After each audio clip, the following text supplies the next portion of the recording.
Hola, mi gente, and welcome back to the channel. Today, we are going to be talking about HCMC, but we have a guest for today's video, Jawsome Sauce. He is a fellow YouTuber. I have a link provided down below to his YouTube channel so that you can subscribe, get more information when it comes to HCMC stock. He provides a very different viewpoint because of his experience that we're going to be showcasing on today's video. So with that being said, before we proceed any further, hit that subscribe button, ring that bell, and smash that like button. Okay, so now we're going to get into the litigation with my friend Jawsome Sauce, who really knows about this stuff. So first and foremost, just a brief overview. What's going on right now between HCMC and Philip Morris, and why is there a lawsuit? So HCMC is the holder of a couple patents related to vaping pens, and Philip Morris has been selling this IQOS vaping pen system machine product for a couple years now, making a ton of money.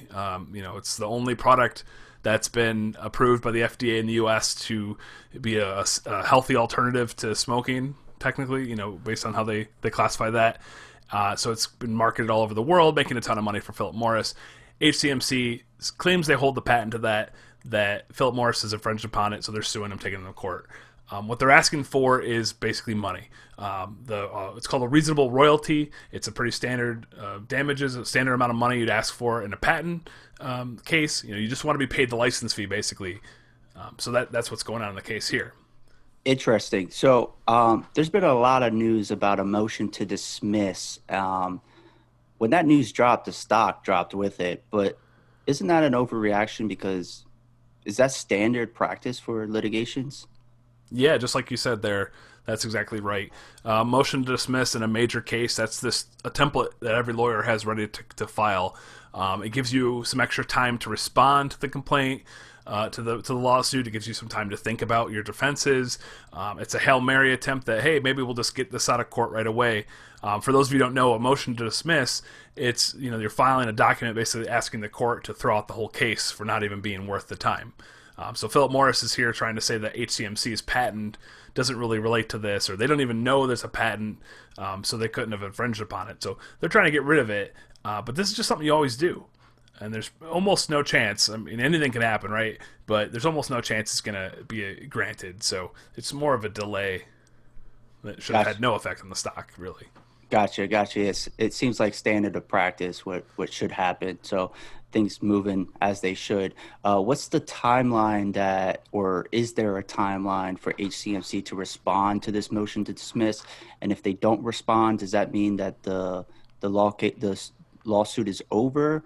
Or can you provide more color on that? Mm-hmm, absolutely. So the good news is it's soon.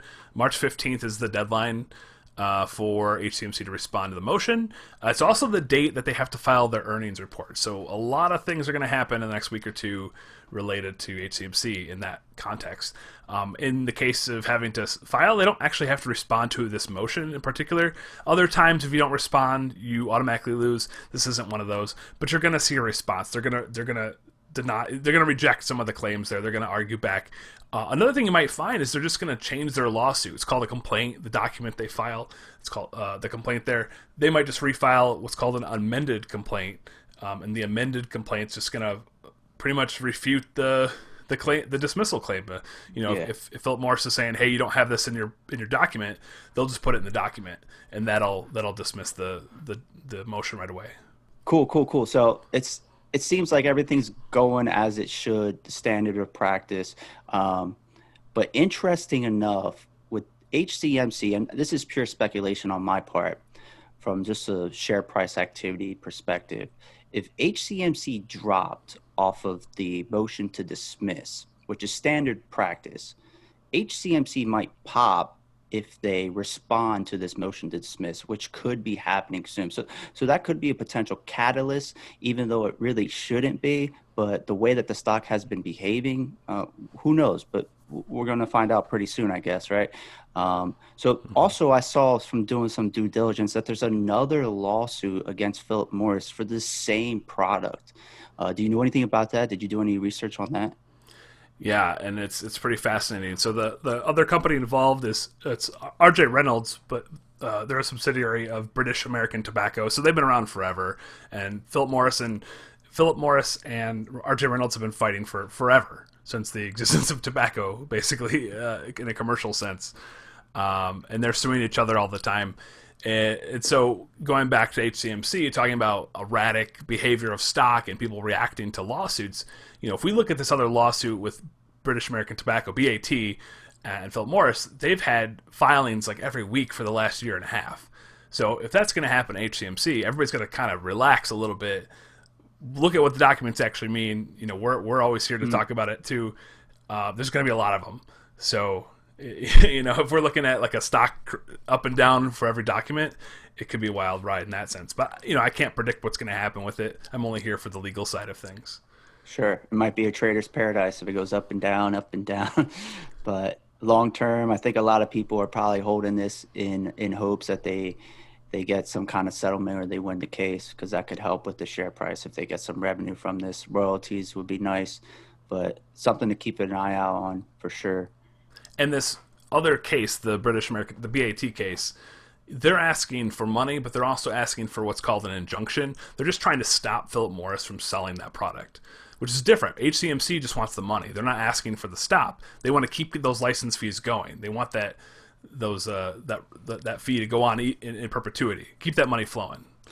Yeah, I think that makes sense though for HCMC, because if Philip Morris stops selling that product, HCMC does not. They have 9 vape shops. Like, they cannot sell in the same magnitude and the volume as Philip Morris. So I think in best case scenario, HCMC is going to want some money and some royalties. Let Philip Morris do the selling for them, collect some of that money, because they're going to make way more money doing it that way. I mean, potentially if they have the patent, they could sell it to somebody else. Who knows? I'm pure speculation, but from a business perspective, I think that makes most sense for HCMC. Let somebody else do the selling and just collect the royalties, like Mr. Wonderful on Shark Tank. Royalties are everything, you know what I mean? So that's kind of cool, and that's a perspective I didn't even think about until you just mentioned the other litigation that Philip Morris is having right now. Especially if you've got the patent for the only FDA approved alternatives to cigarettes, basically. Yeah. So they're able to market that way. The other thing is a big catalyst that could be coming. Again, this is just based on the legal process. This isn't actually advice about your finances or when to buy, when to sell. But the process is, so with the BAT case, they've sued Philip Morris all over the world. They've got cases in Germany, Japan, France, England, here in the United States. They're just all over the place. The case that's farthest ahead is the one that's in London. They just had a trial about 2 weeks ago, and the judges are expected to rule in May.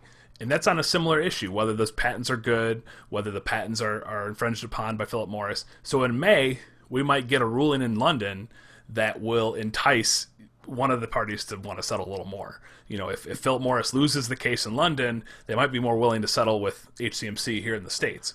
The other way around could happen too, where let's say Philip Morris wins in London, HCMC's case gets a little bit more sketchy. Yeah, are you thinking that if Philip Morris wins their case in London, they think they have a strong patent, and for that reason they would be less inclined to settle? Or, I mean, or do you not think that matters? The tricky part there is I'm not a patent I examiner. I got you. don't know the patent parts, so it's hard to tell the difference between the patents. That would be a really defining part of the case, because what's the Yeah, patent actually say? All what that just says, if Philip Morris wins in London, and they're going to win in Germany, Japan, etc., all those places, it's just going to say, well, HCMC has to have a different situation. yeah. So probability might drop a little bit there, Sure. but still anything could happen, I guess, right? Yeah, and in terms of the normal process of litigation, the prime settlement time in a case comes with after what's called discovery, which is when you get all the evidence before trial. That's when there's some settlement negotiations. The court helps mediate things. We're looking at 6 to 9 months from now at the earliest when that's going to happen with HCMC. So we've got mid-March for some catalysts, we've got May for another one, and then who knows down the line. So if you're holding and waiting for stuff to happen, it might be a wait. Yeah.